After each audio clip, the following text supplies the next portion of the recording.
Индия менен мындай келишимге баруу максатка ылайык. Документ керектүү. Бирок бир нерсени айтсаңыз да, демилгечи ким болуп атат? Демилгечи министрлер кабинети. Ошондо мен сиздин даражаңызга эч кандай шек келтирбей туруп айтам, урматтуу кесиптештер. Министр келбесин, башкасы келбесин. Жок дегенде ушул агенттиктин директору келип коюш керек да. Биз уламдан улам түшүккөндөн түшүп эле баратабыз. Аябай катуу түшүп баратабыз. Мен сиздин демилгеңизди, сиздин көз караштарыңыздарды колдойм. Бирок жогорку кеңештин дагы өзүнүн кадыры баркы болуш керек да. Сөзсүз түрдө кадыры баркы болуш керек. Мен азыр чакырылгандардын бүтүндөй баары министрдин орун басарлары. Алар саясий чечим кабыл албайт. Кабыл алууга укугу жок. Мүмкүнчүлүгү жок алардын. Тилекке каршы ушундай болуп калды, сизге суроо. Индия менен кайсы багытта ушундай, Индиянын кайсыл тармактарга бизге кызыкчылыктары бар экенинен мындай бир божомолун айта аласызбы? Канчалык көлөмдө, канчалык деңгээлде, кайсы тармактарда? Саламатсызбы, Адахан Кимсенбаевич. Бүгүнкү күндө Индиядан келген түз инвестициялардын көлөмү 409 миң доллардан ашты. Бул өтө аз деп айтсак болот. Ошол эле учурда Индия бүгүнкү күндө соода саттык багытта Кыргызстанда өтө чоң инвестицияларды салып атат. Жана курулуш багытында, саламаттык сактоо багытында да бүгүнкү күндө Индиядан келген инвесторлор өздөрүнүн кызыктарын көрсөтүп жатат. Ушул тапта Индиядан Кыргызстанда 45 ишкана иштеп жатат. Ошол эле учурда бул ишканаларга да соода саттыкты карап көрсөк, 110 миллионду түскөн. Анын 100 миллиону бизге келген импорт, жана 10 миллиону бизден чыккан экспорт. Экспорттун алкагында дагы бул төө бурчак, керосин жана ушу айыл чарба багытындагы жер жемиштер болуп саналып атат. Бирок ошол эле учурда Кыргызстанга келген структурасын карап көрсөк, бул жакта текстиль тармагында, саламаттык сактоо багытындагы дары-дармектер жана ошол эле багыттагы унаалар жана башка заттар болуп ушу саналып атат. Рахмат. Урматтуу кесиптештер, мен эмнеге көңүлүңүздөрдү бургум келет?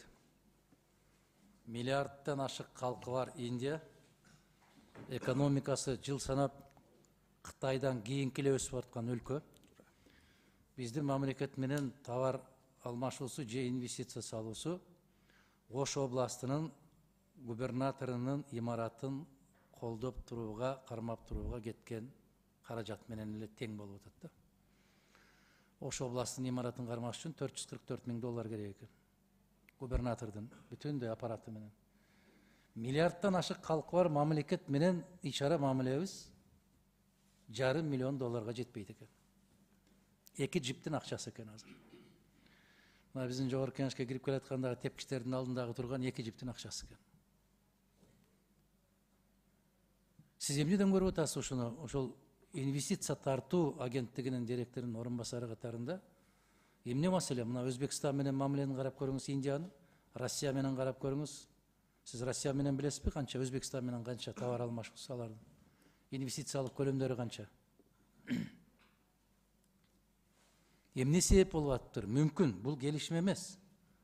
Кандайдыр бир башка себептер болуп катса керек да. Биз сиз мына ушул инвестицияга туп-туура тартууга жооп берген инсан катарында Кыргызстандагы соңку мезгилдеги мыйзамсыздык менен жүргүзүлүп аткан кайсы бир саясаттар сырткы инвестиция эмес, Кыргызстандын өзүнүн жарандарын, каражаттарын сыртка ташып кетүүгө мажбур кылып атпайбы? Ушул боюнча бир көз чаптырып көрдүңүзбү? Соңку бир жылдын ичинде Кыргызстандын өзүнүн, биздин өзүбүздүн жарандарыбыз Кыргызстанга экономикага салбай, себеби ишеним жок, бүт баарын сыртка ташып кетип атканын көрүп атасыз да? Туура көрүп атабыз. Кантип оңдойбуз жагдайды? Биз колдойбуз бул маселени. Маселе жок. Эшикти ачабыз, дарбазаны ачабыз, келгиле, иштегиле дейбиз. Бирок деп койгон менен алар келбейт да. Себеби эмнеде? Рахмат, Адахан Кимсенбаевич. Бул маселе боюнча биз жыл сайын инвестиция тармагында Индияда роуд шоуну өткөрөбүз. Анда дагы Индиянын жергиликтүү бизнес өкүлдөрү менен жолугушууларды өткөргөндө ушул өзүбүздүн инвестициялык потенциалды, өзүбүздүн ушул экономикалык секторларыбызды дагы сунуштайбыз.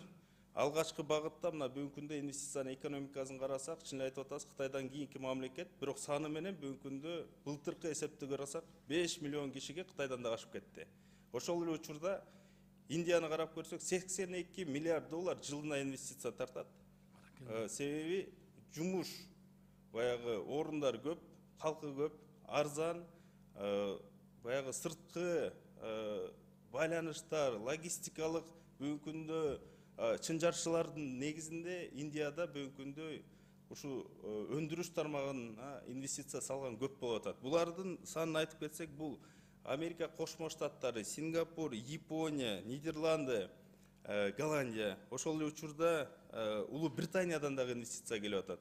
Демек, бул жакта ушул биз эки мамлекетти салыштырсак, инвестиция Индиядан ушул Борбор Азияга бүгүнкү күндө көлөмү өтө аз. Ошол эле учурда дары дармек тармагында бүгүнкү күндө кызыктар бар. Курулуш тармагында жаңы кызыктар болуп атат. Мен бир ай мурун эле Индия Инвест деген эң чоң Индиянын инвестиция агенттигинин башчысы менен жолуктум, Дипак деген мырза менен. Анда дагы экөөбүз сүйлөшкөндө ушул жалпы дүйнөлүк агенттиктердин алкагында ушул Кыргызстанга кантип инвестиция тартсак болот деген сүйлөшүүлөр жүргүзүп, мына жайда биз дагы инвестиция багытында Индияга барып, алар менен сүйлөшүп, роуд шоу өткөрүп, ошол эле учурда сиз туура айтып атасыз, Атахан Кемсенбаевич, берден тажрыйба алмашуу максатында дагы бир мастер-класстарды өткөрүш керек болуп атат да. Демек, бүгүнкү күндө Индия менен ушул соода экономикалык кызматташтыгыбызды дагы мындан ары кеңейтүүгө бул бир өзгөчө маанилүү багыт болуп саналып атат.